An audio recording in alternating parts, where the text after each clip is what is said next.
First of all, let me commend the FAA, the way you handle the process in reconsidering the exemption for cargo carriers for pilot flight time, duty, and rest regulations. I guess it's my understanding there was some errors that may have been made in developing the cost-benefit justification, but the FAA did do the right thing and did its due diligence to make sure that it got it right. So I think we commend you for that, taking that action.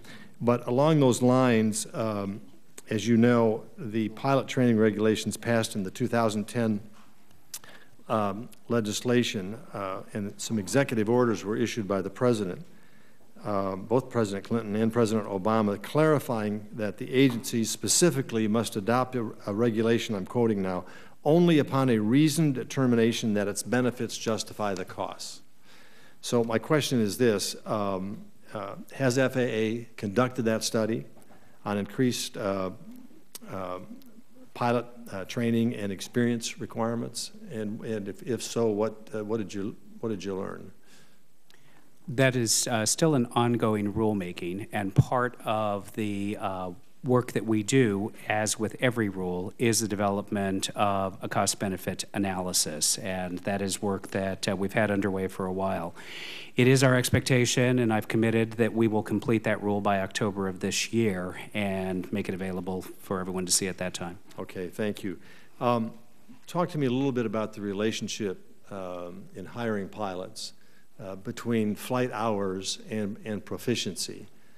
Is there flexibility there? I mean, or is it just a hard line in terms of, if you're going to fly this kind of plane, you got to have this many hours, no matter how proficient you might have been in the testing and the procedures and the knowledge, et cetera? That is also the subject of an ongoing rulemaking.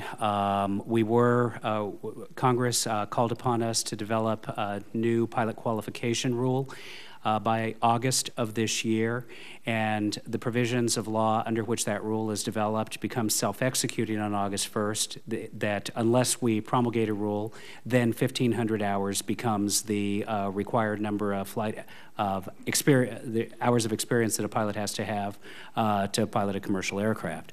Now, the rule that we currently are looking at considers things that, such as military experience, that can count against meeting of the hours requirement, and that rule will be completed before August 1st.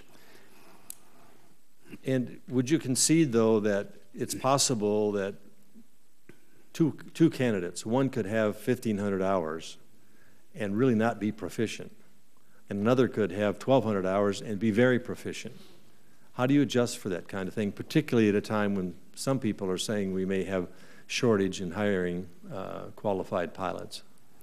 That is certainly a possibility, but becoming a pilot requires more than just experience. It's also, that's where the training becomes important. That's where the rules that we've promulgated related to flight duty and rest become important. How does an individual conduct themselves in all aspects of carrying out their job to ensure that they're proficient and are maintaining the highest levels of safety? But the 1,500 is a bottom line, minimal requirement, regardless of how that person has performed in every other category. As the law was passed by Congress, unless we complete our rulemaking, and that rulemaking provides for things that can serve as credit against the 1,500 hours, then on August 1st, 1,500 hours becomes self-executed. I see. So that's possible that your rulemaking would allow some flexibility for that. That is correct. Thank you. Time's expired.